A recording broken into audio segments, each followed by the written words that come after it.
The cold wind howled through the abandoned mansion, making the broken windows rattle like the distant echo of a restless soul. Inside, darkness clung to every inch of the space, suffocating any light that dared to seep in.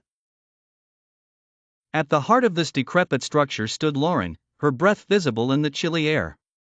She was a photojournalist, driven by curiosity and the lure of unsolved mysteries, and the infamous Danvers House had lured her with whispers of a terrible past. They said the mansion was cursed, that no one who entered ever left the same. Some never left at all. Lauren brushed her auburn hair from her face and adjusted her camera, trying to ignore the eerie creaking of the floorboards beneath her feet.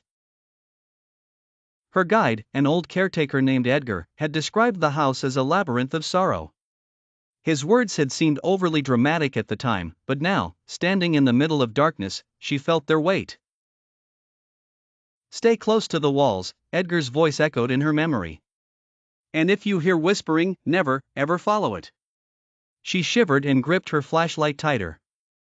Each room she entered was worse than the last, filled with decayed furniture and the stench of neglect.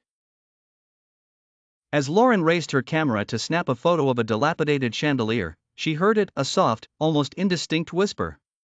She swung her flashlight around, but nothing was there. Ignoring Edgar's warning, she focused her lens on the source of the sound and clicked. The flash illuminated a shadow that shouldn't have been there, and Lauren's heart pounded against her ribcage. In the photograph, behind her reflection in the dusty mirror, stood a figure, a woman in a tattered dress, eyes hollow and pleading. Lauren turned swiftly, the beam of her flashlight cutting through the air, but again, nothing.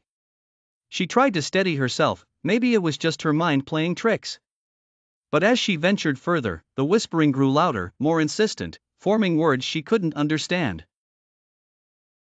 The walls seemed to close in, the temperature dropping further as if an unseen presence were drawing the warmth from her very soul. Suddenly, her flashlight flickered, casting dancing shadows that morphed into sinister shapes. In a panic, Lauren fumbled to switch it back on, but it was too late. The whispering was now deafening, and she felt a cold, bony hand wrap around her wrist. Her scream echoed through the halls, swallowed by the darkness. Somewhere in the depth of the mansion, Edgar sighed, another soul claimed by the house's unyielding curse.